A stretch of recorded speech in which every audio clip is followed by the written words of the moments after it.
TV. Sesaat lagi Anda akan menyaksikan Kompas Petang didukung oleh Kopi luwak, kopi nikmat, nyaman diminum.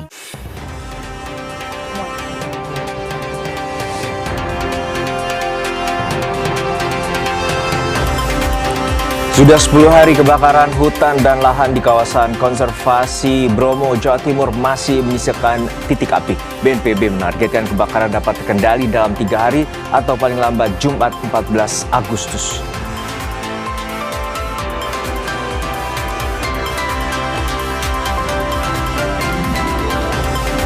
Tim forensik gabungan melakukan pemeriksaan menyeluruh terhadap jenazah Sutrimo. Sejumlah ahli dari berbagai bidang ilmu dilibatkan, salah satunya ahli racun.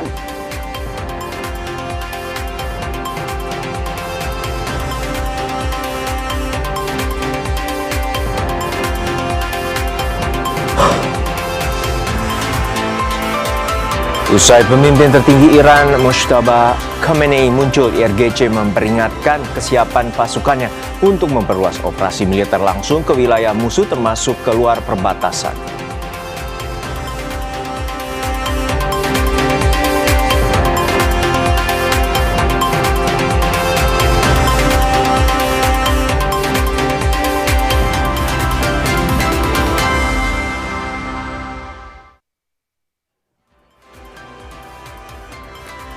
Halo, selamat petang saudara, bertemu dengan saya Masih Tertarigan.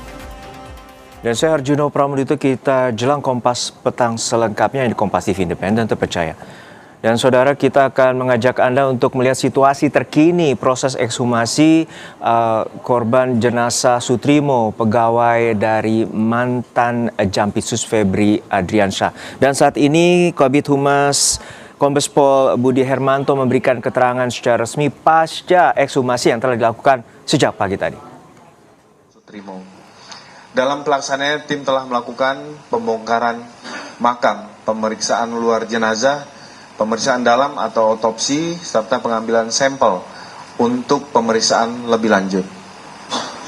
Sampel yang telah diambil selanjutnya akan menjalani pemeriksaan laboratorium, baik melalui laboratorium forensik Polri maupun laboratorium dari unsur akademik ataupun universitas sesuai bidang keahlian masing-masing, termasuk untuk pemeriksaan toksikologi, DNA, dan jaringan. Pelibatan berbagai institusi dan disiplin keahlian dilakukan untuk menjaga objektivitas, integritas pemeriksaan, dan akuntabilitas ilmiah, sehingga dalam pelaksanaan pemeriksaan dapat diuji dan dipertanggungjawabkan sesuai kaidah keilmuan. Selanjutnya mengenai pelaksanaan dan pemeriksaan medis forensik akan dilaksanakan dan disampaikan oleh Karodokpol ataupun Ketua PDFMI Brigjen Dr. Hastri. Kesempatan kami persilakan. Terima kasih atas waktunya Bapak Kabid Humas. Izinkan saya tidak menyebut satu persatu, yang saya hormati ya para PJU yang hadir di sini dari Polda Metro Jaya dan juga dari Polda Jawa Tengah.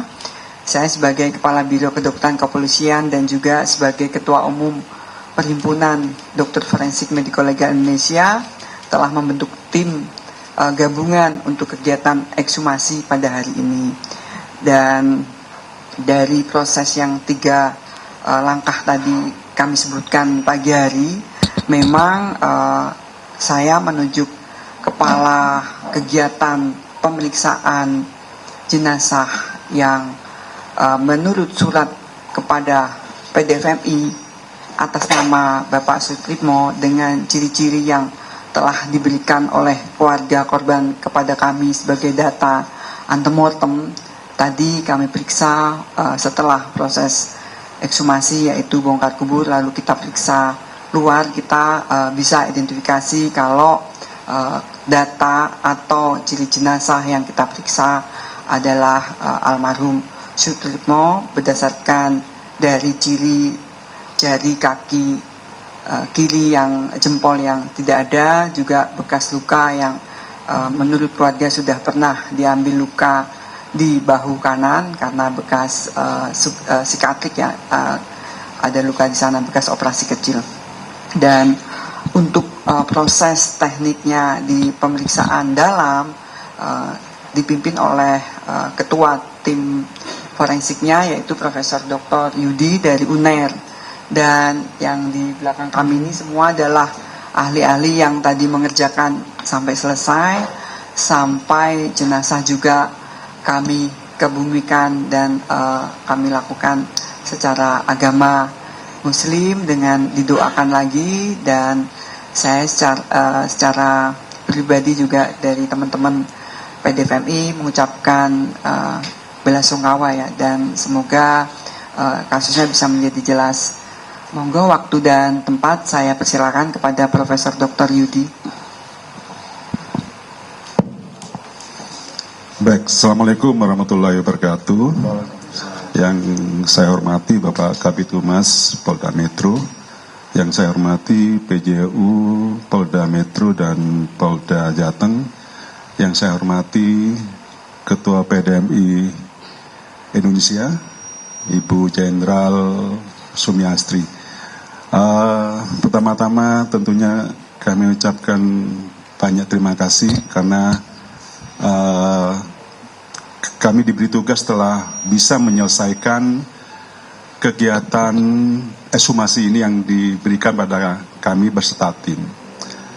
Dalam pelaksanaan ekshumasi terhadap jenazah Sutrimo, dalam pelaksanaannya itu kami dibagi menjadi sesuai apa yang disampaikan oleh Ibu Ketua tadi, ada 3. Yang pertama adalah ekshumasi, yang kedua adalah proses pemeriksaan luar dan pemeriksaan dalam, sedangkan yang ketiga adalah pengumpulan pemeriksaan lanjutan.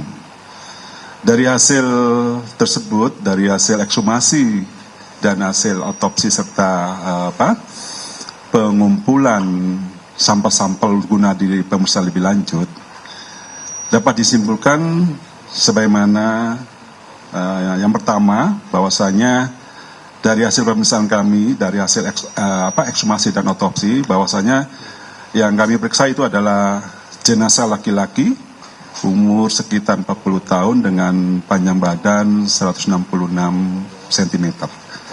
Dari hasil pemeriksaan dalam, pemeriksaan luar dan pemeriksaan dalam, secara visual kami tidak mendapatkan tanda-tanda luka yang dimana diakibatkan oleh karena kekerasan tubuh maupun kekerasan tajam. Nah, untuk itu kami melakukan pemeriksaan lebih lanjut guna mengambil sampel-sampel untuk memastikan mencari penyebab pasti kematian. Maka kami melakukan pemeriksaan diantaranya yaitu adalah pemeriksaan histopatologi, yang nanti akan dilakukan oleh dokter spesialis patologi anatomi, pemeriksaan toksikologi, yaitu untuk mencari apakah adanya racun dan sebagainya, nanti akan dilakukan oleh lapor ya, puslapor. Sedangkan yang terakhir, kami tetap mengupayakan untuk proses identifikasi dan juga untuk mencari penyebab kematian yang lebih lengkap, yaitu dengan pemeriksaan DNA. Sehingga sampai saat ini proses untuk finalisasi masih tetap berlangsung, menunggu sampai hasil dari pemeriksaan laboratorium tersebut, yaitu pemeriksaan histopatologi, pemeriksaan toksikologi, dan pemeriksaan DNA. Saya kira itu untuk hasil kegiatan ekshumasi dan otopsi atas jenazah Sutrimo. Terima kasih. Assalamualaikum warahmatullahi wabarakatuh. Waalaikumsalam. Terima kasih Prof atas penjelasannya dari terkait tentang pendalaman keilmuan forensik yang telah disampaikan. Kita juga akan mendengarkan penjelasan mulai dari proses penyelidikan sampai dengan proses penyidikan yang akan disampaikan oleh Direktur Reserse Kriminal Umum Polda Metro Jaya. Kesempatan kami persilakan. Baik, terima kasih rekan-rekan sekalian. Assalamualaikum warahmatullahi wabarakatuh. Selamat sore dan salam sejahtera untuk kita semuanya. Sebagaimana kita ketahui, hari ini kami dari tim penyidik di Treskrim Polda Metro Jaya dengan tim dokter forensik telah melakukan kegiatan ekshumasi atas mayat atas nama Sutrimo. Kegiatan ini adalah bagian dari proses penyidikan yang sedang kami laksanakan sehubungan dengan adanya 2 laporan polisi yang diterima di Bareskrim Polri dan di Polresta Banyumas. Selanjutnya, berdasarkan tempat kejadian perkara terhadap satu peristiwa hukum tersebut, sehubungan dengan TKP-nya berada di wilayah hukum Polda Metro Jaya, kedua laporan polisi tersebut dilimpahkan ke Polda Metro Jaya dan selanjutnya kami dari tim penyidik Polda Metro Jaya melakukan serangkaian penyelidikan juga berdasarkan hasil penyelidikan yang telah dilakukan oleh Satreskrim Polresta Banyumas. Dari laporan hasil penyelidikan tersebut diduga ada satu peristiwa hukum yang itu dapat kami naikkan ke proses penyidikan dari bukti permulaan yang cukup sebagaimana diatur di dalam Kitab Undang-Undang Hukum Acara Pidana. Selanjutnya kami melakukan upaya dan tindakan penyidikan lanjutan dengan melakukan ekshumasi terhadap mayat dari saudara S. Tentunya hasil ekshumasi dan otopsi ini akan menjadi alat bukti di dalam kami menjalankan proses penyidikan ini. Mudah-mudahan dalam waktu yang tidak terlalu lama kami segera bisa memperoleh dari hasil kegiatan ekshumasi ini. Saya kira itu yang dapat kami sampaikan pada kesempatan sore hari ini. Terima kasih. Assalamualaikum warahmatullahi wabarakatuh. Waalaikumsalam, terima kasih Pak Dir. Perlu kami sampaikan pada rekan-rekan sekalian bahwa dengan selesainya kegiatan ekshumasi hari ini belum dapat menjadi dasar untuk menyimpulkan penyebab meninggalnya almarhum Sutrimo. Masih ada beberapa langkah kegiatan yang harus dilakukan melalui pemeriksaan laboratorium. Itu tadi pernyataan dari Direskrimum.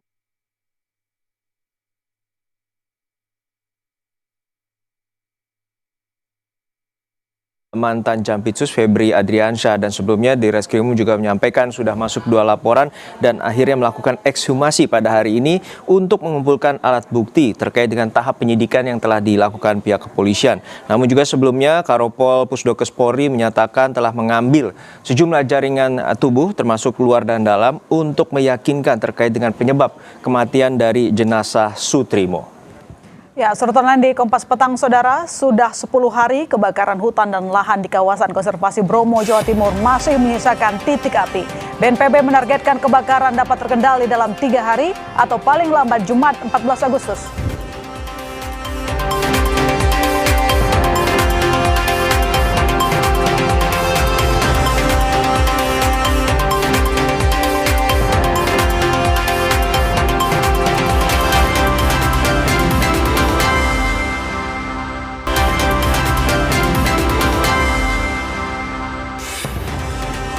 Kembali di Kompas Petang, Saudara, seorang pegawai di Kutai Kertanegara nekat membakar ruang rapat kantor dinas Kominfo Kukar. Pelaku mengaku nekat membakar karena sakit hati, sering menjadi korban perundungan rekan kerjanya. Titik yang dibakar ada di ruangan Seorang pegawai perangkat daerah di Kutai Kertanegara berinisial MFA ditangkap Satreskrim Polres Kukar usai membakar ruang rapat kantor tempat kerjanya. Pelaku yang bekerja sebagai operator senter ini mengaku membawa 2 galon bensin untuk menjalankan aksinya.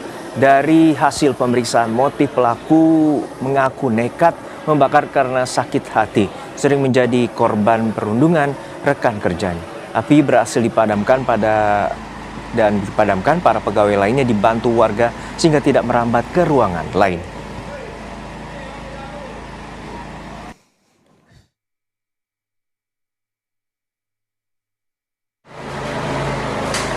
Untuk titik yang dibakar ada di ruangan ruangan rapat infonya.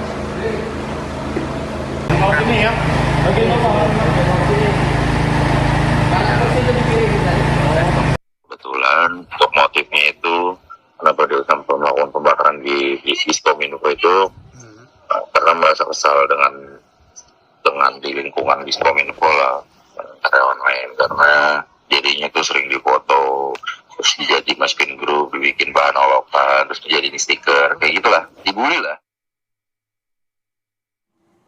Ke berita berikutnya, Saudara, kebakaran hutan dan lahan di kawasan konservasi Bromo, Jawa Timur hingga hari ini masih menyisakan titik api. BNPB menargetkan kebakaran dapat terkendali dalam 3 hari atau paling lambat Jumat 14 Agustus. Kebakaran masih terlihat di Bukit Dingklik, Desa Wonokitri, Kecamatan Tosari, Pasuruan, serta Bukit Arjosari, P30, Probolinggo. Ratusan personel gabungan dikerahkan untuk memadamkan api. Namun upaya ini terkendala medan terjal dan keterbatasan sumber air.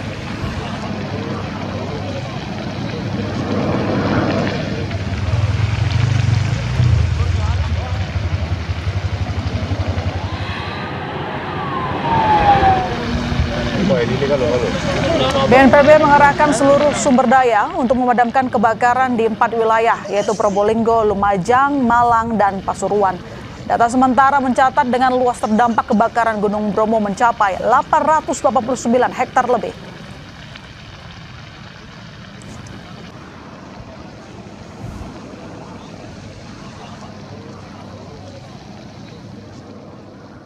Apakah pemadaman di kawasan Gunung Bromo yang mencapai 800 hektar lebih benar-benar bisa dipadamkan dalam 3 hari ke depan? Kita tanyakan langsung kepada Kolonel Infanteri Wahyu Ramadanus selaku dan Sektor Penanganan Karhutla wilayah. Selamat sore, Pak. Selamat sore. Ya, Pak, mungkin bisa diupdate kepada kami sejauh ini bagaimana proses secara keseluruhan yang terdampak di wilayah Probolinggo saat ini berjumlah atau seluas 817,34. Namun kami masih mengkonfirmasi untuk pemadaman 100%. Apakah memang sudah tidak ada hotspot? Karena itu akan memicu titik api atau fire spot lagi. Iya. Pagi ini sudah dipastikan melalui fisik, namun demikian dalam beberapa hari ke depan akan kami lihat, akan kami patroli juga, baik itu melalui darat maupun udara. Kemudian titik yang selanjutnya di Kabupaten Pasuruan yang mungkin sudah ditampilkan dalam TV ini, area yang terdampak yaitu berjumlah atau seluas 78 hektar sekian. Saat ini titik api yang masih menyala ada 2 titik. Yang pertama ada di Bukit Cinta, yaitu titik api saat ini perkiraan seluas 1 hektar. Karena ini merupakan perengan, jadi mulai dari bawah sampai ke arah puncak itu saya tadi seluas hampir 1 hektar. Kemudian yang kedua adalah Pakis Buncil, yaitu seluas kurang lebih 100 meter persegi, di mana ini wilayah ini masuk dalam Desa Wonokitri, Kecamatan Tosari, Kabupaten Pasuruan. Dan tadi pagi sudah dilaksanakan waterbombing, namun dengan adanya cuaca, jadi pelaksanaan waterbombing hanya bisa dilaksanakan pukul 9 sampai pukul 11. Ini ada 5 sorti dan 29 run. Dan harapan saya besok akan kita lanjutkan untuk waterbombing. Sedangkan saat ini masih dilaksanakan pemadaman melalui darat, ya, Satgas Darat, baik itu di atas ketinggian dan di bawah. Jadi kita harapkan bisa kami selesaikan. Walaupun mungkin ini tidak kita selesaikan hari ini atau sore ini, kita akan lanjutkan sampai dengan malam. Demikian, Mbak. Oke, Pak, tadi Anda mengatakan ada 2 titik lagi begitu ya yang masih harus kita padamkan. Namun demikian mungkin Anda bisa menyampaikan kepada kami, apakah selain masalah cuaca ada masalah kendala lain? Lalu kemudian ini kan targetnya dalam 3 hari lagi, 3 hari ke depan api dapat dipadamkan. Apakah ini benar-benar bisa dilakukan?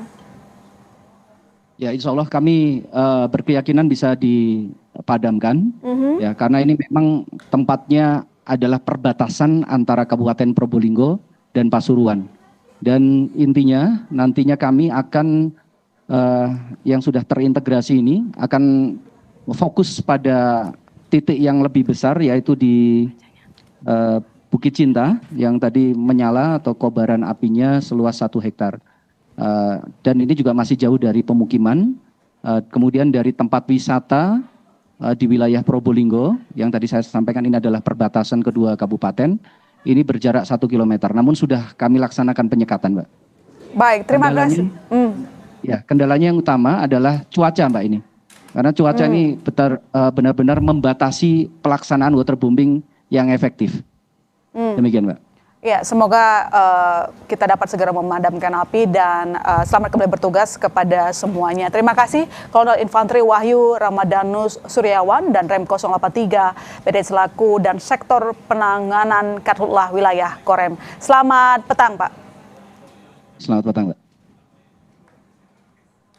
Usai jeda, saudara, polisi telah memeriksa Febrio, salah satu pegawai kejaksaan yang pernah bekerja sebagai staf mantan Jampitsus. Febrio merupakan salah satu sosok yang mengantar Sutrimo ke rumah sakit.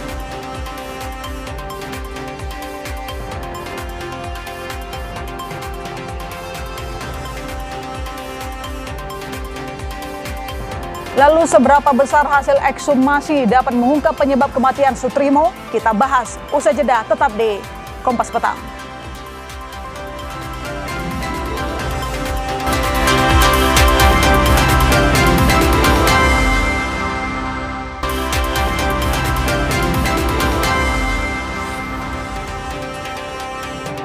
Kembali di Kompas Petang, saudara, polisi memastikan telah memeriksa sejumlah saksi kunci untuk mengungkap penyebab kematian Sutrimo, pegawai mantan Jampitsus. Kabid Humas Polda Metro Jaya, Kombes Budi Hermanto menyebutkan saat ini polisi telah memeriksa 27 saksi termasuk mendalami keterangan saksi kunci Febrio. Febrio adalah salah satu pegawai kejaksaan yang pernah bekerja sebagai staf mantan Jampitsus. Febrio merupakan salah satu sosok yang mengantar Sutrimo ke rumah sakit dan menuliskan kronologi kematian Sutrimo ditemukan tak sadarkan diri di klinik kecantikan di kawasan Kebayoran Baru. Saat ini polisi telah menaikkan status kematian Sutrimo ke tahap penyidikan karena pihak keluarga telah melapor secara resmi dan mengizinkan untuk dilakukan pembongkaran makam almarhum Sutrimo.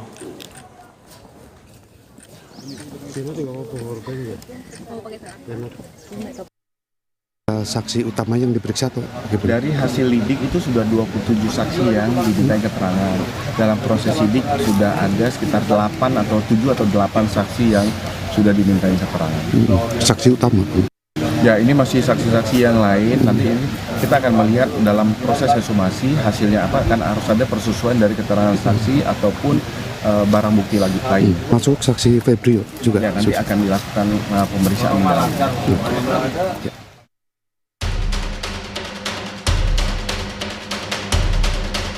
Di Rabu lusa kami akan melakukan ekshumasi. Kalau dia nggak otopsi itu paling baik tentu secepat mungkin gitu ya, begitu orang itu meninggal. Ada ancaman, ketakutan ya, bukan berarti karena ada ancaman, tapi rasa takut. Keinginannya sih pengen tahu kepastian kematian Pak Sutrimo itu aja. Polisi membongkar makam pegawai ex-Jampitsus Sutrimo di Banyumas, Jawa Tengah. Pembongkaran dilakukan untuk membuktikan apakah kematian Sutrimo wajar atau janggal. Sebelumnya keluarga Sutrimo merasa ada yang tidak wajar dari kematian mendadak pegawai ex-Jampitsus ini. Keluarga akhirnya melaporkan kasusnya ke polisi dengan dugaan pembunuhan atau pembunuhan berencana. Kejanggalan yang jadi landasan laporan diantaranya hilangnya kontak dari pihak pengantar jenazah yang sempat berjanji mengembalikan barang-barang pribadi korban termasuk telepon genggam Sutrimo dan adanya temuan busa yang keluar dari mulut Sutrimo saat detik-detik terakhir Sutrimo meninggal dunia. Pertama dinilai janggal itu kan setelah berselang sehari, begitu yang tadinya dari pihak pengantar jenazah itu kan berjanji akan mengirimkan handphone dan barang-barang pribadi milik almarhum lewat paket begitu kan. Ketika dihubungi nomor yang tadi pengantar jenazah itu ternyata sudah tidak bisa dihubungi dari situ awalnya. Lalu tiba-tiba terus kan di media massa mulai di blow up begitu kan, ada foto yang berbusa dan lain-lain segala macam. Ini dari keluarga jadi bertanya-tanya begitu kan segala macam itu. Kasus kematian Sutrimo kini resmi naik ke tahap penyidikan. Penyidik menerapkan pasal dugaan pembunuhan dan pembunuhan berencana. Untuk mencari bukti material baru, Ditreskrimum Polda Metro Jaya melakukan ekshumasi atau pembongkaran makam korban di Banyumas. Langkah ini diambil setelah lebih dari 2 minggu korban dimakamkan. Kami sudah meningkatkan ke proses penyidikan. Insya Allah hari Rabu lusa kami akan melakukan ekshumasi di Banyumas. Sebagaimana laporan polisi yang kami terima, itu adalah pasal pembunuhan ataupun pembunuhan berencana. 24 saksi sudah kami periksa, kami minta keterangan di dalam proses penyelidikan. Tenggat waktu ini pun menjadi tantangan terbesar dalam membongkar penyebab kematian Sutrimo. Dokter forensik Rumah Sakit Universitas Indonesia menegaskan, otopsi idealnya dilakukan sesaat setelah korban dinyatakan meninggal dunia. Jeda waktu lebih dari 2 minggu dipastikan memicu proses pembusukan alami jenazah yang berpotensi menyulitkan tim dokter forensik dalam mendeteksi penyebab pasti kematian korban. Masih bisa ditemukan kalau dalam waktu 3 minggu itu, dokter? Tergantung sebenarnya mau kita cari apa, kan itu ya. Jadi tergantung juga tadi pembusukannya sudah sejauh mana. Itu yang sebenarnya kita belum tahu kan gitu. Jadi mungkin aja ternyata tanahnya tadi justru baik sehingga mempreservasi jenazahnya gitu, sehingga masih ada organ-organ yang masih cukup baik pemeriksaannya. Itu salah satu kemungkinan gitu. Tapi mungkin juga kalau misalnya ternyata kondisi tanahnya justru mempercepat membusukkan, ya ada kemungkinan kita memang nggak ketemu apa-apa. Pembuktian ilmiah melalui pembongkaran makam ini akan menjadi kunci utama membongkar misteri kematian Sutrimo secara terang benderang, termasuk mengusut apakah kematian Sutrimo murni karena medis atau dugaan pembunuhan seperti yang disangkakan keluarga. Tidak hanya membuktikan secara medis, polisi juga telah memeriksa 24 saksi untuk membuktikan adakah pelanggaran pidana dalam kematian Sutrimo. Tim Liputan, Kompas TV.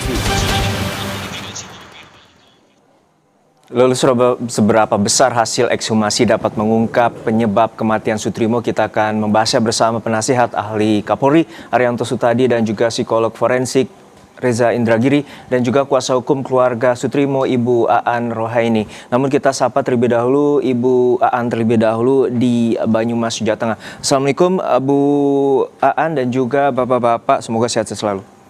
Waalaikumsalam warahmatullahi wabarakatuh. Ya, Bu Aan, tadi dalam proses yang telah terjadi ekshumasi pada pagi tadi, keluarga turut menyaksikan dan seperti apa proses ekshumasi yang telah dilakukan oleh tim dari Pusdokes Polri? Iya, tadi kalau siapa yang menyaksikan memang keluarga memutuskan untuk tidak menghadiri ekshumasi, tapi seluruhnya diwakilkan oleh saya sebagai kuasa hukum. Kami mengikuti prosesnya dari awal sampai akhir, dari sejak pembongkaran kuburan sampai dengan ditutup kembali, dimasukkan kembali jasad dan diserah terimakan kepada keluarga.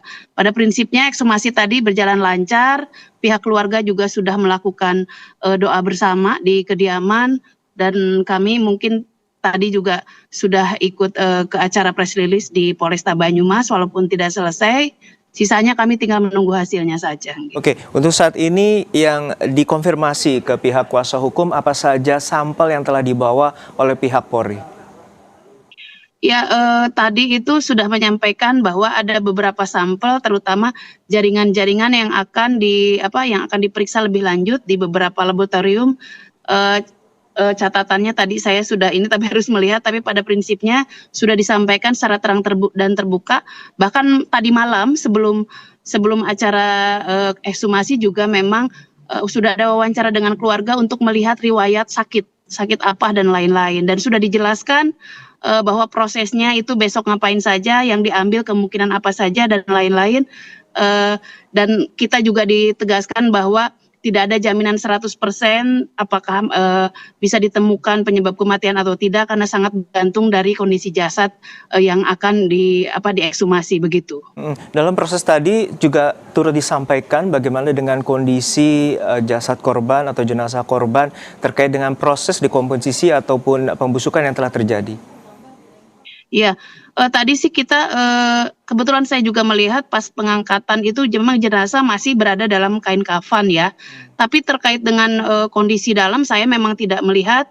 Namun tadi disampaikan bahwa kondisi jasad tidak ada luka luar, segala macam dan lain-lain. Oleh karenanya dilanjutkan kepada tindakan pengambilan beberapa sampel jaringan untuk diteliti lebih lanjut, yaitu terkait dengan kemungkinan adanya racun, lalu dan lain-lain. Karena itu ilmu medis, saya nanti penyebutannya salah malah keliru nggih. Baik, saya ke Pak Arianto. Pak Arianto, untuk saat ini di Reskrimum telah menyatakan bahwa tahap penyidikan ini menyatakan bahwa adanya dugaan proses pidana dalam kasus kematian Soetrimo. Maka ekshumasi ini dilakukan untuk memastikan penyebab kematian Soetrimo yang saat ini diduga janggal atau tidak wajar. Untuk saat ini dalam proses kepolisian seperti apa ekshumasi, kemudian lab forensik dan juga hasilnya yang dapat diungkap kepada publik?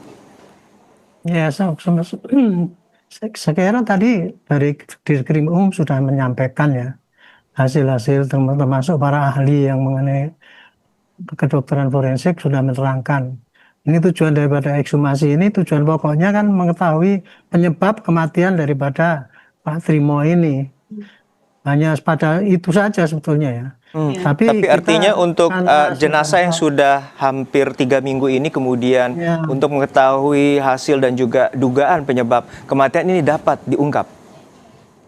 Ya, kalau secara teoritis tadi kan katanya kan kalau yang namanya ekshumasi itu kalau lebih daripada 2 minggu itu tingkat pembusukannya sudah tinggi, dan kemudian hasilnya tadi ahli juga mengatakan ya kita nggak bisa mengharapkan banyak lah gitu. Gitu. Saya sendiri dari dulu juga eager banget kan ekshumasi itu segera dilakukan, tapi baru sekarang ini ya. Tapi sudah alhamdulillah ini sudah dilakukan. Kalau kemarin tidak kan, wah kita mau ngomong apa kan? Nah, sekarang ini paling tidak bisa dicari-cari apa yang masih tersisa dan masih diperkirakan apa yang menyebabkan kematian itu aja. Itu baru disebutkan kematiannya loh, bukan siapa yang mematikan. Itu jadi karena masuknya racun itu masih perlu lagi dicari data-data yang bukan dari ekshumasi, tapi data-data dari record daripada proses Pak Trimonya itu mulai datang ke tempat, kemudian diangkut dan kemudian dikebumikan itu yang pasti terus digali. Tadi contohnya Pak Reskrimum kan mengatakan bahwa sampai sekarang kita juga belum dapatkan HP-nya. Nah itu penting sekali itu untuk mengetahui itu sejarah daripada Pak Trimo itu. Jadi intinya Pak, ekshumasi ini hanya harapan kita, mudah-mudahan kita bisa segera tahu kira-kira penyebab kematiannya. Mudah-mudahan masih ada bukti yang kuat. Nah, kemudian langkah berikutnya adalah masuknya ke situ tuh diapakan, apa dipaksa, apa ditipu atau diapa gitu. Barulah ketahuan di situ ada tindak pidana apa tidak. Kalau itu nggak diketemukan ya kita belum bisa menyatakan itu tindak pidana gitu. Kira-kira tahap penyidikannya baru sampai situ, Pak. Oke, saya ke Mas Reza. Mas Reza, untuk saat ini bahwa polisi juga telah menyatakan bahwa kasus ini masuk dalam tahap penyidikan, ada dugaan pidana di sana dan polisi menyatakan bahwa salah satunya kematian Soetrimo ini janggal dan dapat mengungkap kasus ini dengan melakukan ekshumasi. Menurut Anda, proses ekshumasi yang dilakukan saat ini dapat mengungkap dan juga memberikan informasi kepada publik terang benderang terkait dengan kasus kematian Soetrimo dan apakah juga memiliki ketautan dengan kasus yang tengah menjerat mantan Jampitsus? Pertanyaan bagus, tapi saya pikir otoritas kedokteran forensik punya relevansi lebih tinggi untuk menjawab pertanyaan semacam itu. Walaupun memang dalam khazanah psikologi forensik juga ada otopsi, yaitu otopsi psikologis, namun sebatas rekonstruksi probabilistik, jadi ya tidak bisa juga terlalu banyak diandalkan untuk mengetahui situasi kematian seseorang, apakah kematiannya akibat situasi alami, sakit berat misalnya, ataukah akibat kecelakaan. atau akibat keputusan yang disengaja untuk mengakhiri hidup sendiri, atau juga kematian yang diakibatkan oleh orang lain. Namun kalau kemudian saya kutip perkataan Polda Metro Jaya bahwa sekarang sudah masuk ke tahap penyidikan, yang saya pahami penyidikan diawali dengan penyelidikan. Pada tahap penyelidikan, pihak kepolisian ingin menentukan apakah suatu peristiwa itu tergolong sebagai pidana atau tidak. Nah, jadi pertanyaan bagi saya adalah, kalau ekshumasinya dilakukan pada hari ini, baru dilakukan pada hari ini, dan pada waktu sebelumnya belum pernah dilakukan otopsi, lantas metode apa yang digunakan oleh otoritas kepolisian untuk menentukan bahwa memang ada peristiwa pidana dalam kematian almarhum Sutrimo? Saya tidak tahu metode apa yang digunakan. Sekali lagi, apakah dulu jangan-jangan polisi pernah menggunakan metode otopsi psikologis? Saya tandaskan lagi, sedahsyat-dahsyatnya, sebagus-bagusnya otopsi psikologis, tetap saja itu hanya merupakan rekonstruksi probabilistik. Otopsi, ekshumasi yang dilakukan oleh otoritas kedokteran forensik jauh lebih bisa diandalkan untuk itu. Jadi penggunaan kosakata penyidikan itu justru bagi saya memunculkan pertanyaan susulan tentang metode saintifik apa yang digunakan oleh kepolisian untuk menentukan bahwa memang ini merupakan sebuah peristiwa pidana. Baik, saya ke Pak Arianto. Pak Arianto, saat ini bahwa ada 27 saksi telah diperiksa oleh polisi dan juga menyatakan bahwa proses ekshumasi ini untuk menjadi salah satu bukti. Nah, menurut Anda apakah ini dapat menjadikan salah satu temuan bahwa untuk menetapkan salah satu tersangka? Namun jawabannya usai jeda hanya di Kompas Petang.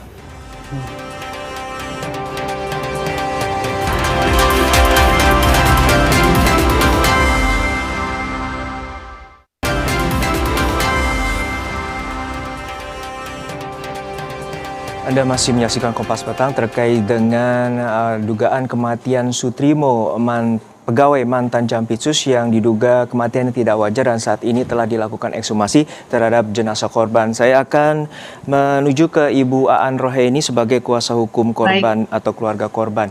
Bu Aan, untuk saat ini juga ada informasi bahwa kejanggalan itu menjadi pemicu keluarga korban untuk melaporkan ke pihak kepolisian dan juga akhirnya dilakukan ekshumasi pada saat ini. Namun saya ingin merujuk atau merunut pada informasi bahwa pada tanggal 19 hingga 23 Juli bahwa kondisi dari Sutrimo ini baik-baik saja dan sehat, bahkan mengirimkan secara rutin aktivitas kesehariannya kepada keluarga terkait kesehatan dan lain sebagainya, tidak ada masalah. Untuk detik-detik terakhir, terutama pada tanggal 23 Juli, informasi itu diberikan oleh siapa dan diterima siapa, dan kemudian ada informasi kematian pada pagi hari pada tanggal 23 Juli.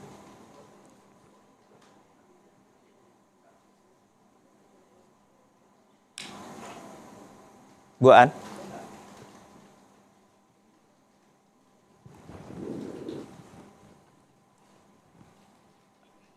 Audionya termute. Jaringannya kelihatan nggak ada.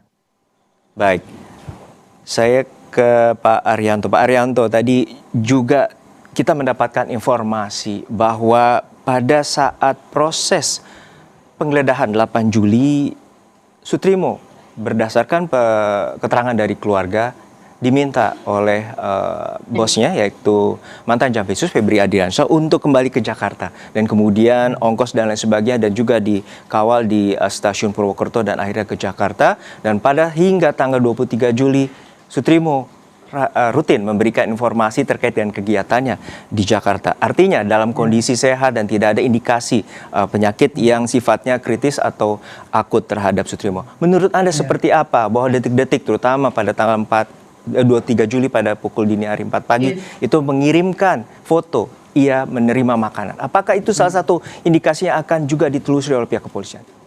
Oh ya pasti, Pak. Itu menurut keterangan daripada kemarin itu Ibu itu Aan itu tadi kan kemarin pagi itu si Trimo masih ngirim gambar-gambar gitu. Tiba-tiba 2 jam kemudian itu, ada orang yang menelpon ke dia, Pak Trimo sudah meninggal. Itu dari handphonenya Pak Trimo, tapi yang menelpon orang lain gitu. Nah itu kan juga suatu mengagetkan kan, itu berarti meninggalnya mendadak kan gitu kan. Dan dia tidak siap-siap untuk meninggal waktu itu kan. Wong dia masih sehat-sehat gitu, kemudian kemudian hilang dan kemudian yang memberitakan orang lain. Dan kemudian yang orang lain itu sampai sekarang dilacak tidak nyambung-nyambung kan itu. Nah itu kan otomatis merupakan suatu kejanggalan ya. Itu kira-kira yang kenapa timbul yang janggal, yang mengatakan janggal kan ini korban. Tadinya korbannya itu nggak mengatakan janggal loh, karena dia belum mendengar adanya buih, adanya itu apa itu dan sebagainya. Setelah dengar bahwa itu ada dia kirim apa video itu, terus kemudian nggak berlanjut, kemudian handphonenya nggak dikasihkan, kemudian orang yang ngirimkan pun nyolowadi lah kalau bahasa Jawa itu, yang nggak jelas alamatnya, nomornya itu, sehingga keluarga pun mengatakan itu janggal, gitu, minta dilaporkan. Gitu. Artinya ini juga meruntuhkan bahwa adanya penyebab kematian ini terkait dengan sakit yang diderita ataupun diabetes yang diderita oleh Sutrimo. Ya itu ya rumors ya, kalau diabetes tidak itu rumors, tapi penyebab kematian itu nanti hanya akan ditentukan oleh hasil dari otopsi ini untuk membantah itu. Gitu. Meninggalnya kenapa? Kita nggak bisa berandai-andai. Baik, saya ke Mas Reza. Mas Reza, untuk saat ini kita mengetahui bahwa ada rentetan di mana kejanggalan itu terjadi. Anda menyatakan bahwa otopsi itu mungkin akan ada sekitar 50% atau probabilitasnya sangat kecil untuk dapat mengungkap secara besar terkait dengan kematian. Untuk saat ini seperti apa Anda melihatnya adanya unsur pengantar di sana, bahwa nama sebagai Febrio itu pengantar dari jenazah Sutrimo pada saat di Rumah Sakit Muhammadiyah. Menurut Anda dengan adanya indikasi ataupun nama-nama seperti ini dapat terkuak bagaimana proses kematian dari Sutrimo? Pertama, saya menyimak pernyataan pers dari Polda Metro Jaya yang mengatakan telah melakukan pemeriksaan sekian banyak saksi, kemudian naik ke penyidikan. Ya, saya mencoba menaruh kepercayaan terhadap kerja saintifik yang dilakukan oleh Polda Metro Jaya. Kendati dari sudut pandang psikologi forensik justru ada sebuah simpulan bahwa barang yang paling potensial merusak proses pengungkapan kebenaran atau pengungkapan fakta, yang paling mungkin mengganggu proses penegakan hukum justru adalah keterangan, termasuk keterangan saksi. Karena itu pesan positif saya adalah otoritas penegakan perlu ekstra hati-hati, bukan berarti alergi, tapi ekstra hati-hati ketika melakukan pemeriksaan, menarik simpulan, dan menyikapi hasil keterangan saksi untuk kepentingan proses penegakan hukum pada tahap-tahap berikutnya. Itu poin pertama. Yang kedua, terkait dengan teknis, aspek teknis otopsika, ekshumasika, itu di luar khazanah ilmu pengetahuan saya. Tapi, saya membayangkan bahwa dari hasil kerja kepolisian ini kan kemungkinan simpulannya hanya satu dari dua. Pertama, apakah almarhum Sutrimo meninggal dalam sebuah situasi pidana? Artinya dia kehilangan nyawa akibat perbuatan orang lain. Atau kemungkinan yang kedua adalah Sutrimo meninggal bukan dalam sebuah situasi pidana. Bisa karena situasi alami, bisa karena kecelakaan, dan juga bisa karena bunuh diri. Kalau Sutrimo pada akhir sepanjang ini disimpulkan meninggal akibat perbuatan orang lain, berarti pidana, maka sudah barang tentu otoritas penegakan hukum akan melakukan kerja lebih lanjut untuk mencari tahu siapa pelakunya, apa modusnya, apa intensinya, di mana mensreanya, dan seterusnya. Namun sebaliknya, kalau setelah proses ini dijalankan disimpulkan bahwa ternyata Sutrimo meninggal bukan dalam sebuah situasi pidana, artinya bukan akibat perbuatan orang lain, maka kerja otoritas penegakan hukum selesai. Mungkin beralih ke kementerian yang lain, entah itu Kementerian Tenaga Kerja, Kementerian Sosial, dan seterusnya. Nah, kalaupun Sutrimo setelah proses ini disimpulkan meninggal dalam situasi pidana, artinya akibat perbuatan orang lain, muncul pertanyaan berikutnya. Apakah situasi pidana yang melingkupi kematian Sutrimo itu bersangkut paut atau tidak dengan 3 kasus mega korupsi yang menersangkakan FA? Atau meninggalnya Sutrimo, betapapun dalam sebuah situasi pidana, merupakan isolated event, sebuah peristiwa yang terpisah yang tidak ada hubungannya dengan FA sama sekali.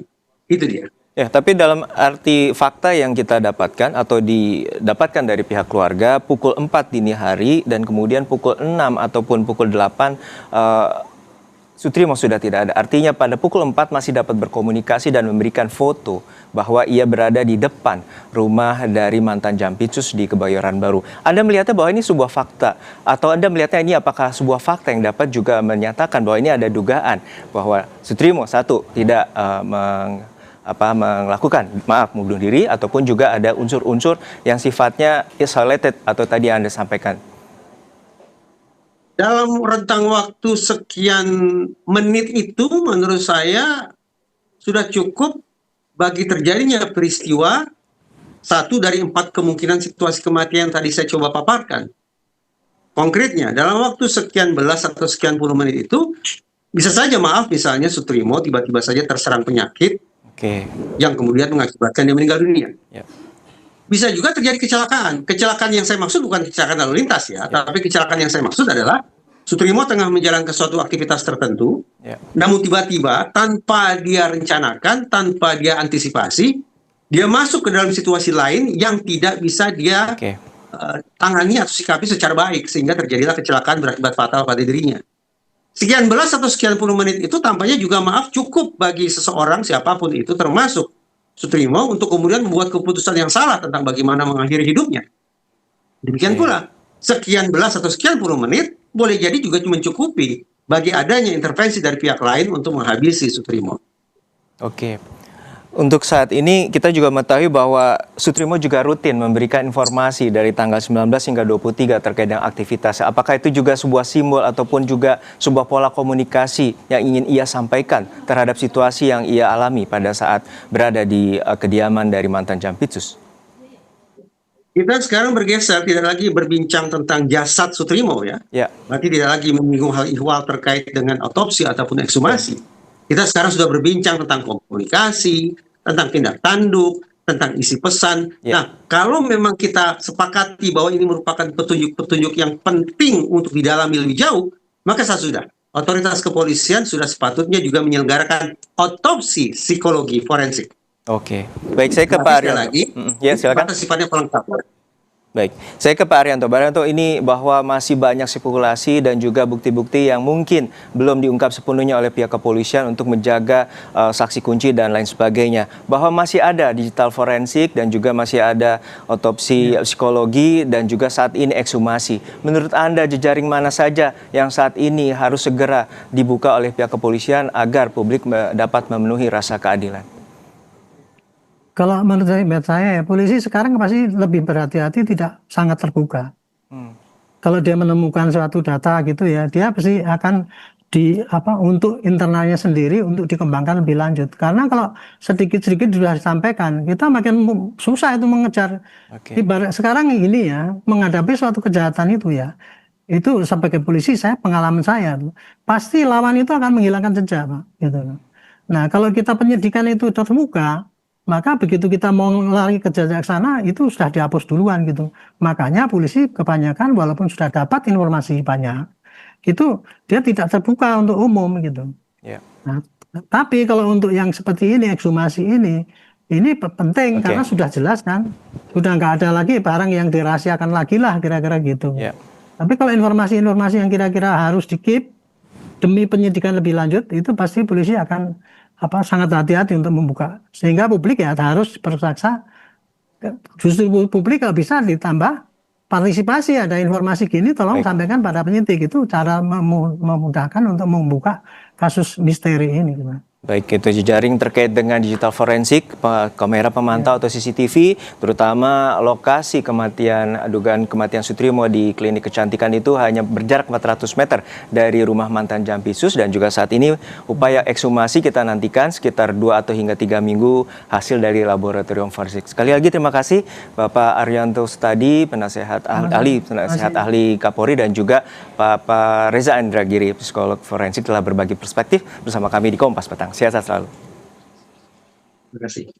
Usai jeda saudara, usai pemimpin tertinggi Iran Mojtaba Khamenei muncul di RGC memperingatkan kesiapan pasukannya untuk memperluas operasi militer langsung ke wilayah musuh, termasuk ke luar perbatasan.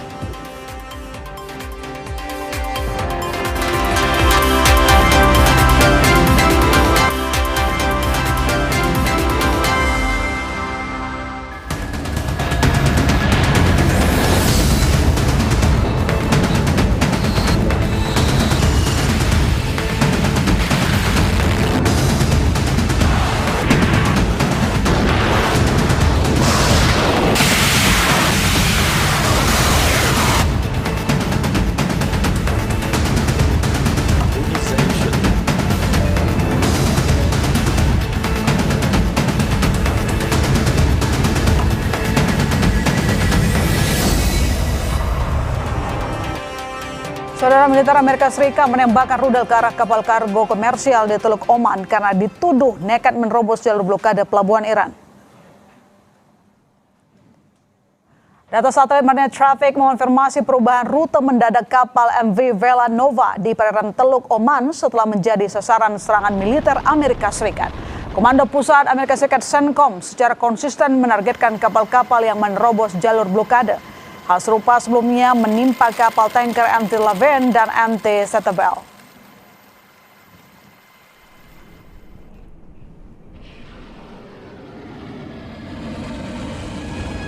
Presiden Amerika Serikat Donald Trump mengeluarkan peringatan paling agresif terhadap Teheran menyusul insiden penembakan rudal ke kapal Margo MV Vela Nova di Teluk Oman. Trump menegaskan bahwa militer Amerika Serikat kini memegang kendali penuh atas Selat Hormuz, jalur logistik minyak paling vital di dunia. Merespons keraguan publik terkait diplomasinya dengan Teheran, Trump dengan lantang menyatakan tidak pernah mempercayai Iran yang dinilainya terus-menerus berbohong. I don't trust Iran. Why? Are you saying I trust Iran? I'm the last person to trust Iran. They've lied to me constantly. We have total control over the Hormuz Strait right now. They don't have control. We have total control. We own it. And at some point, maybe they'll do something and then they get blown away. But right now, we're in a very good position. Korps Garda Revolusi Islam Iran atau RGC memperingatkan kesiapan pasukannya untuk memperluas operasi militer langsung ke wilayah musuh. Melalui siaran langsung, penasehat senior RGC Brigadir Jenderal Muhammad Reza Naqdi menyatakan bahwa militer Iran kini ditugaskan untuk mengembangkan kemampuan menyerang jauh di luar perbatasan negara. Pernyataan ini mencuat tepat setelah media pemerintah Iran merilis video langkah pemimpin tertinggi mereka, Mustafa Khamenei. Langkah ini dinilai sebagai pesan persatuan mutlak di bawah komando barunya. هر موقع اقتضا بکنه و فرمان صادر بشه باید بتونیم عملیات رو به خاک دشمن بکشیم، به سرزمین‌های دشمن بکشیم و دور از سرزمین خودمون بتونیم عملیات انجام بدیم. اینا ویژگی‌های دکترین تهاجمیه که باید احراز بشه. یعنی الان سپاه مکلف شده که این آمادگی رو کسب کنه. بعد این توانمندی رو تو خودش ایجاد کنه که بتونه این کار رو باید در موقع مقتضی انجام بده. Sebelumnya, media Iran merilis video yang menampilkan pemimpin tertinggi Ayatollah Mustafa Khamenei di kelas yang tampaknya merupakan kelas jurisprudensi. Mengenai kapan dan di mana video direkam pun belum dapat diverifikasi. Media Iran sebelumnya telah membagikan sebuah video pada Maret 2026 yang tampaknya direkam pada acara yang sama. Klip yang baru dirilis ini tampaknya mencakup berbagai adegan sesi pengajaran Mustafa Khamenei yang ditayangkan oleh kantor berita awal tahun ini. Setelah menyerang kapal yang diklaim menerobos blokade Hormuz, Presiden Donald Trump kembali klaim Hormuz di bawah kendali penuh Amerika Serikat. Di sisi lain, RGC justru menyatakan kesiapan militernya untuk perluas serangan ke musuh pasca munculnya video Mustafa Khamenei ke publik. Kita bahas bersama pakar geopolitik dan keamanan nasional sekaligus Ketua Bidang Kebijakan Luar Negeri DPP IKAL Lemhanas RI, Wibawanto Nugroho Widodo, peneliti senior Indo-Pacific Strategic Intelligence Fauzia Cempaka Timur. Selamat petang Mbak Cempaka, selamat petang Mbak Wibawanto. Selamat petang Mbak Ilona. Oke, kita ke berita terbarunya dulu. Disampaikan IRGC siap menyatakan untuk memperluas kemampuan strategis bersama dengan munculnya tiba-tiba pemimpin tertinggi Iran Mustafa Khamenei. Apa yang Anda baca? Sinyal apa yang ditampilkan oleh Iran? Saya ke Mas Wibawanto dulu. Silakan dijawab. Ya, jadi ancaman Iran itu untuk memperluas serangan ya, itu harus dibaca sebagai strategic coercion, tekanan strategis, bukan hanya ancaman militer. Jadi ini pesannya Teheran itu adalah Amerika dan Israel akan membayar ongkos yang begitu besar dalam hal politik, ekonomi, dan militer sekalipun mereka berhasil melakukan serangan militer yang konvensional, karena memang secara konvensional itu lebih superior dibanding Iran ya. Jadi ini yang ditunjukkan oleh Iran itu, yang ditujukan itu adalah deterrence ya, sekaligus meningkatkan bargaining power dalam setiap kemungkinan negosiasi berikutnya. Nah, jadi tapi Iran itu juga mencegah terjadi regional konflik, tetapi Iran sekarang siap untuk melakukan eskalasi intensitas di dalam skop regional dan juga ekspansi geografis. Nah, kenapa ancaman ini serius, Mbak? Karena Iran ini mempunyai sejumlah yang namanya tuh pressure points ya. Ya, ini dapat mengubah konflik yang sifatnya bilateral antara urusan Amerika dengan Iran itu bisa menjadi konflik regional dari Iran ke Israel, ke Gulf country, ke Irak, ke Laut Merah, ke Strait Hormuz ya, Selat Hormuz, dan juga ke pasar energi global. Jadi ini yang bermasalah tuh nanti akan global gitu. Harga minyak, shipping and maritime security, inflasi, rantai supply global, pasar keuangan, dan juga energi dunia. Dan di sini Hormuz ini menjadi begitu penting karena Hormuz ini menjadi transformer dari konflik militer ya menjadi energy disruption atau gangguan energi, berimplikasi kepada economic shock dan akhirnya instabilitas global. Artinya sebelumnya kan Anda sempat mengatakan bahwa yang dilakukan oleh Amerika Serikat merupakan coercive diplomacy. Itu tidak berjalan sehingga diterima oleh Iran, malah menantang balik oleh Iran, ditantang balik oleh Iran. Ya, bisa dibilang seperti itu. Makanya resiko terbesar adalah miskalkulasi. Miskalkulasi, oke. Ya, menimbulkan retaliasi, menimbulkan counter retaliasi, menimbulkan wider retaliasi atau retaliasi lebih besar secara geografis dan terjebak dalam spiral eskalasi. Apakah Amerika dan Israel bisa mengalahkan Iran? Nah, poinnya adalah superioritas militer tidak secara otomatis dapat ditranslasikan menjadi kemenangan strategis. Mereka dapat saja menghancurkan beberapa target sasaran baik di Iran dan juga di luar Iran, proksi-proksinya. Tapi yang lebih penting adalah konsekuensinya ini Amerika dan Israel apakah bisa mengontrol, apakah bisa mencapai sasaran politik yang diharapkan. Nah, karena Iran juga harus dihitung masih mempunyai kedalaman strategis dalam pertahanan, kemampuan-kemampuan asimetris, rudal drone dan lain-lain, sehingga tujuan Iran itu bukan mengalahkan Israel dan Amerika secara militer, Mbak, tetapi menimbulkan kos kemenangan yang begitu besar bagi Amerika, bagi Israel, bagi negara-negara Gulf ya, dan juga bagi kepentingan global gitu. Oke, baik, saya coba ke Mbak Cempaka. Mbak Cempaka, apakah Anda juga melihat hal yang sama bahwa di sini Amerika Serikat miskalkulasi sehingga akhirnya coercive diplomasi yang disampaikan oleh Amerika Serikat disambut oleh Iran dengan pemilihan dua pemimpin, lalu kemudian munculnya pimpinan tertinggi Iran? Mbak Ilona, jadi kita melihat bagaimana saat ini yang terjadi ini fase kedua yang lepas dari periode sebelumnya begitu ya. Jadi periode serangan pertama di tanggal 7 Juli ini setidaknya dari tanggal 7 Juli 2026 hingga saat ini begitu ya, Amerika Serikat ini sudah mengancam melakukan serangan penuh sebanyak 4 kali. Dan kalau tadi ditanyakan apakah bagaimana statement yang dikeluarkan oleh IRGC sendiri sudah terhitung setidaknya beberapa laporan mengeluarkan informasi bahwa IRGC sendiri sudah mengeluarkan statement yang sifatnya eskalasi, ancaman terhadap eskalasi militer yang bertahap ini setidaknya 5 kali. Jadi sebenarnya kalau dilihat memang sifatnya memang TikTok atau yang jelas begitu ya, tit for tat yang jelas antara memang Amerika Serikat dan Iran begitu. Nah, tetapi memang kalau kita lihat strategi Iran sendiri pun sebenarnya agak berubah sejak periode yang lalu begitu. Saat ini terutama karena memang strategi Amerika juga berubah. Pertama kita lihat bagaimana Amerika Serikat misalnya melibatkan Arab Saudi dalam salah satu serangannya beberapa waktu yang lalu, dan salah satu narasi yang diangkat oleh Iran adalah dalam menanggapi hal ini adalah tadi disampaikan terkait dengan regional escalation gitu ya, eskalasi yang sifatnya regional, dan bagaimana statement yang dikeluarkan oleh Iran adalah misalnya pada tanggal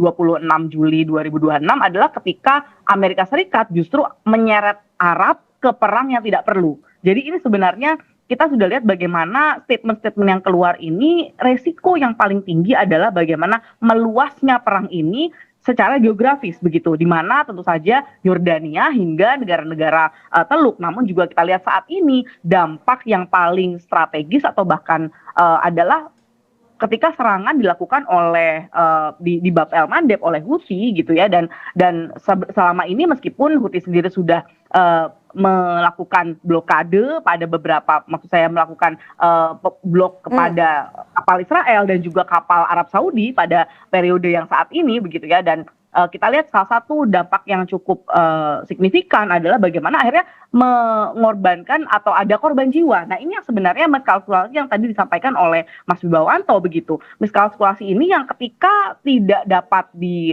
deeskalasi begitu ya, baik oleh Iran dan Amerika Serikat, meskipun kita lagi-lagi melihat bagaimana apalagi saat ini Amerika Serikat menyerang atau melakukan serangan terhadap kapal Oman, tentu kita lihat bagaimana sebenarnya ini juga di belakang layar ada perdamaian yang saat ini sedang dicoba untuk konteks Selat Hormuz dan hampir mencapai titik yang cukup signifikan di sisi substantif begitu. Nah, dalam konteks ini saya lihat sebenarnya ada pressure deterrence yang juga ingin disampaikan oleh Amerika Serikat terhadap Oman. Di sisi lain, pressure yang disampaikan melalui Houthi tadi mendapatkan miskalkulasi yang sampai merenggut korban jiwa, dan ini tentu kalau meningkat maka akan semakin berbahaya di level regional, Mbak Ilona. Oke, jadi Anda apakah sepakat atau tidak dengan pernyataan Mas Wibawanto barusan bahwa respon Iran ini tidak bisa kita anggap enteng, ada hal serius? Benarkah akan ada potensi perang yang lebih besar? Nanti dijawab kami kembali saudara, tetap di Kompas Petang.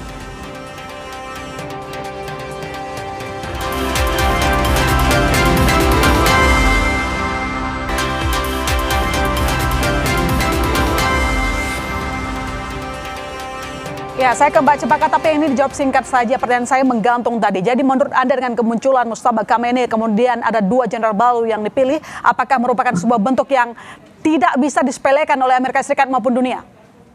Tentu, Mbak, karena memang kita tahu bahwa taktik asimetris dari Iran ini punya satu aspek, yaitu aspek kejutan. Nah, ini kejutan ini kita tidak bisa mengantisipasi eskalasi yang sifatnya vertikal begitu ya, yaitu peningkatan lebih tinggi gitu ya kekuatan militer, tapi justru beberapa hal yang harus diwaspadai adalah justru aspek-aspek yang sifatnya kejutan, Mbak Ilona. Oke, baik, saya ke Mas Wibawanto. Tapi kan kita melihat bahwa di sisi yang lain Presiden Iran Pezeshkian lebih cenderung mengutamakan negosiasi, bukan yang Anda lihat? Ya, memang negosiasi jalan, tetapi tekanan militer itu tit for tat, Mbak, jadi balas-membalas. Jadi sekarang itu kondisinya adalah sebuah konflik regional dengan konsekuensi sistemik global. Kenapa? Ada masalah energi global yang kena, masalah perdagangan nasional, masalah keamanan maritim, masalah ekonomi dunia, dan yang penting adalah masalah Amerika, China, dan Rusia. Great power politik sekarang besar keterlibatannya gitu, langsung dan tidak langsung. Dan selain itu stabilitas kawasan Indo-Pasifik. Nah, sekalian saya mau sampaikan beban buat Indonesia ini adalah juga penting gitu, keamanan energi, keamanan ekonomi, maritim, ketahanan nasional. Jadi kita sendiri juga melihat ini merupakan suatu ancaman yang nyata di depan mata nih sekarang kita gitu. Kita harus ambil posisi otonomi strategis, kita juga harus ketahanan nasionalnya kuat, kita harus siap di dalam masalah keamanan maritim, dan kita juga harus berupaya diplomasi aktif untuk mendeeskalasi, dan juga kita harus tahu ketahanan nasional ekonomi kita ini semakin bisa terancam karena adanya fenomena yang naik eskalasi. Ya, di balik risiko eskalasi yang mungkin akan berdampak ke global termasuk juga Indonesia, Mas. Betul. Apakah Anda melihat bahwa mungkin begini, seberapa besar optimisme Anda negosiasi akan berjalan dengan baik? Di satu sisi si Trump mengatakan bahwa dia yang menguasai Hormuz, tapi faktanya kan tidak demikian. Silakan jawab singkat. Ya, saya masih melihatnya 50% ini bisa menjadi eskalasi yang tidak terkontrol, dan 50% tidak terkontrol. Ya, saya masih melihat seperti itu. Karena dari kedua belah pihak itu tidak ada kepercayaan, dan kedua belah pihak itu menggunakan tekanan, menggunakan diplomasi, dan menggunakan operasi psikologis termasuk bluffing satu sama lain. Yang bisa menimbulkan eskalasi. Itu poinnya, Mbak. Oke, baik. Saya ke Mbak Cepaka. Mbak Cepaka, jadi sebenarnya Amerika Serikat itu maunya apa? Maunya menguasai Hormuz atau sebenarnya sedang mengincar Mustafa Khamenei?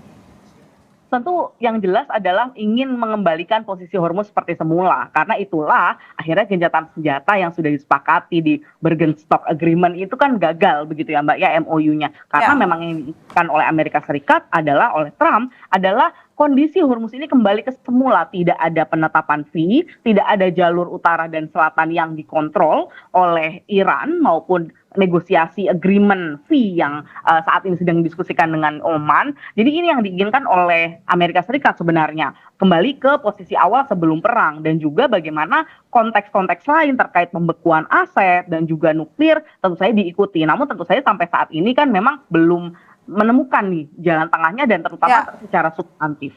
Oke, baik. Boleh disimpulkan Mas Wibawanto, jadi kalau tadi ada beberapa pilihan saya belum menyebutkan soal nuklir. Apakah itu menjadi titik paling berat oleh Amerika Serikat saat ini? Ya jelas, kalau nuklir dalam konteks pengayaan nuklir yang mengarah kepada senjata nuklir, itu sudah pasti tidak mungkin diberikan oleh Amerika. Itu poin satu. Poin kedua yang bilang Mbak Cepakatnya benar bahwa Amerika itu mau kembali kepada kondisi status quo di Selat Hormuz seperti era sebelum Februari 28 atau 2026 ya. Nah, jadi yang sekarang kita harus perhatikan Mbak, pada saat perang ini ekspansif ya, baik intensitas dan juga skop geografisnya, kita juga harus mempunyai keraguan bahwa Amerika, Israel dan Iran itu salah baca keadaan dan tidak bisa mengontrol eskalasi. Itu yang harus kita perhitungkan karena semakin besar eskalasi, semakin besar skop geografis, berarti semakin besar juga konsekuensi dan aktor yang akan terlibat, Mbak. Baik langsung ataupun tidak langsung, gitu loh. Nah, jadi kondisi ini disebut kondisi spiral eskalasi dan kondisi semakin kompleks, gitu. Nah, ini yang kita juga harus lihat dari masing-masing kondisi domestik. Kalau kita lihat di Amerika melihat bahwa melawan Iran ini adalah perang mereka selama 47 tahun. Dan ini harus diselesaikan begitu. Dan makanya walaupun Presiden Trump dinilai oleh beberapa stakeholders itu kontroversial, figur yang kontroversial, tetap saja Pentagon juga mendapatkan dana yang besar. Artinya Presiden Amerika tetap bisa melaksanakan operasi-operasi militer. Mau dikategorikan itu special operation, low intensity conflict, atau bahkan sekarang sudah masuk dalam eskalatif high intensity conflict. Sementara dan sendiri juga IRGC hidup dari konflik. Mereka akan kehilangan relevansi ideologis, politis, dan juga ekonomis jika tidak melawan secara militer gitu, Mbak. Nah, itu poin. Nah, sementara negara-negara di Gulf Country Council, walaupun ada fakta baru, fakta itu bukan fakta NATO yang sudah mempunyai soliditas yang kuat. Jadi mereka juga dalam posisi sekarang hanya menjadi penyeimbang yang pragmatis. Dan kalau Iran sampai melakukan eskalasi, ini yang dirusak ini, yang akan rusak ini juga adalah infrastruktur ekonomi di kawasan gitu loh, Mbak. Baik itu infrastruktur energi, infrastruktur ekonomi, dan juga infrastruktur sipil lainnya di negara lain selain Iran, Amerika dan Israel tentunya gitu. Nah, ini secara tidak langsung akan menarik great power lainnya, baik itu juga nggak hanya NATO pasti terbawa untuk some extent, Rusia dan China itu juga pasti akan terbawa, Mbak. Rusia dan China itu tidak mau Iran punya nuklir juga, tetapi Rusia dan China itu tidak mau kepentingan mereka di Timur Tengah itu juga terganggu. Nah, kepentingan mereka di Timur Tengah itu adalah mereka punya pengaruh yang cukup kuat untuk membangun kekuatan mereka. Amerika juga bisa terdistract, tetapi bukan berarti Iran punya senjata nuklir gitu. Oke, baik. Coba saya ke Mbak Cepaka, tolong dijawab singkat saja. Jadi lantas bagaimana kira-kira respon dari negara sekutu melihat ini adalah ada ancaman yang nyata dari Iran? Negara sekutu Amerika ya? Ya, tentu saat ini yang paling menurut saya tentu Israel sendiri gitu ya. Jadi Israel sendiri kemarin kita sudah lihat bagaimana saat ini mereka sedang melakukan apa yang disebut dengan deterrence gitu ya. Deterrence, tekanan deterrence dilakukan melalui latihan-latihan maritim yang dilakukan di Laut Merah begitu. Yang intinya mereka saat ini menunjukkan bahwa mereka tetap siap begitu kan untuk tetap terlibat dengan Amerika Serikat, apalagi ketika Amerika memutuskan untuk melakukan serangan yang eskalatif tadi, maka dia akan siap begitu dengan menunjukkan hal itu. Namun hal ini kita harus lihat bagaimana Iran sendiri masih sangat terukur dalam melakukan serangannya. Sampai saat ini Israel belum dilakukan serangan yang sifatnya langsung begitu. Dan berbeda dengan periode di Februari hingga Juni lalu, Mbak Ilona. Baik, terima kasih Mbak Cempaka, terima kasih Mas Wibawanto telah bergabung di Kompas Petang. Terima kasih. Saudara sorotan lain di Kompas Petang, rapat koordinasi Forkopimda Regional Sumatera 2026 tengah berlangsung di Kota Batam, Kepulauan Riau.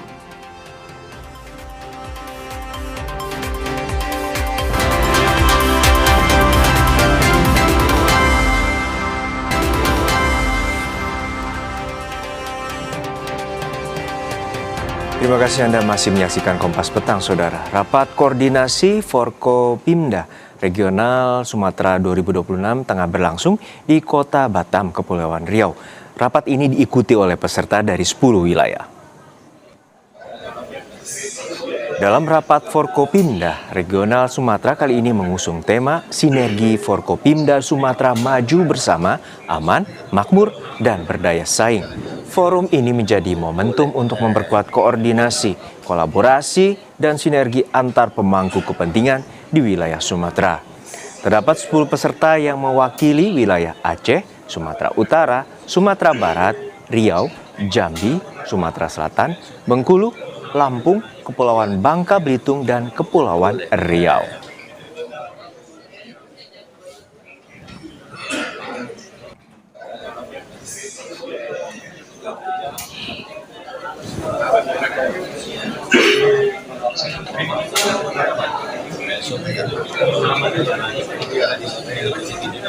Boleh.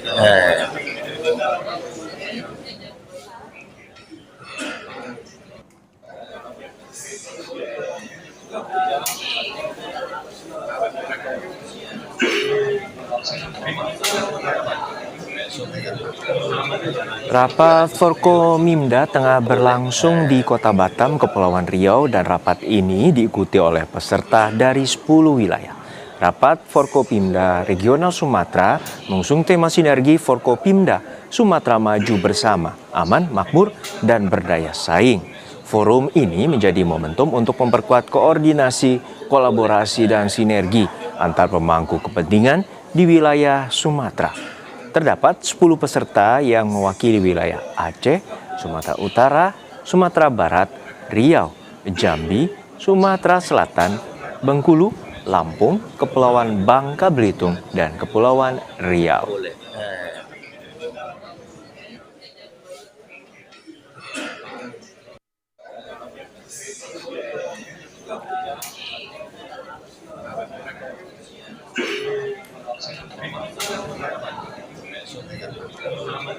Kami akan update informasi terbaru mengenai rapat koordinasi Forkopimda Regional Sumatera 2026 akan disampaikan jurnalis Kompas TV Ricky Ramadoni. Ricky, untuk saat ini apa saja yang menjadi sorotan dalam rapat koordinasi Forkopimda Regional Sumatera 2026? Ya, pada tadi di kantor PP Batam, Kementerian Dalam Negeri bersama Menko Polhukam dan Bakom menggelar Forkopimda bersama Kepala Daerah Sumatera Regional. Dalam rapat koordinasi dengan Forkopimda ini, Menteri Dalam Negeri Tito Karnavian menyampaikan ada beberapa 4 hal yang itu merupakan dari arahan langsung dari Pak Presiden Prabowo Subianto. Dalam arahan langsung itu ada yaitu tentang lingkungan yang asri, kemudian juga ada di pendidikan harus ditingkatkan tiap-tiap daerah supaya anak-anak mendapatkan pendidikan yang begitu layak. Dan juga ada soal kesehatan. Nah, kesehatan gratis harus digema di pihak-pihak daerah. Dan terakhir yaitu program 3 juta rumah. Itu harus ditingkatkan. 4 yang disampaikan oleh Menteri Dalam Negeri Pak Tito Karnavian ini itu harus dikerjakan untuk supaya dengan mempercepat untuk pembangunan daerah itu. Selain itu juga setelah Pak Menteri Dalam Negeri Tito Karnavian juga menyampaikan itu pentingnya koordinasi. Saya pamit. Atas laporan Anda, jurnalis Kompas TV Ricky Ramadoni dari rapat koordinasi Forkopimda Regional Sumatera 2026 di Batam, Kepulauan Riau.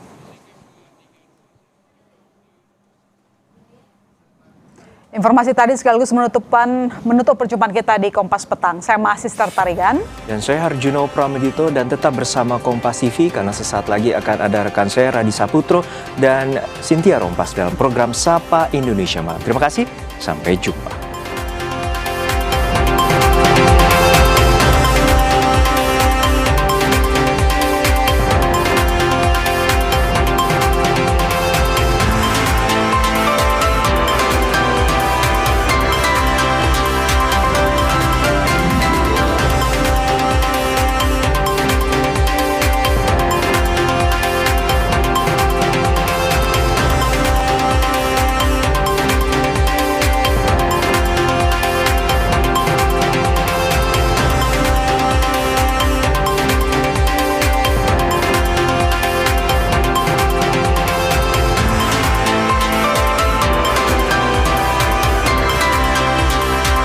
Terima kasih Anda telah menyaksikan Kompas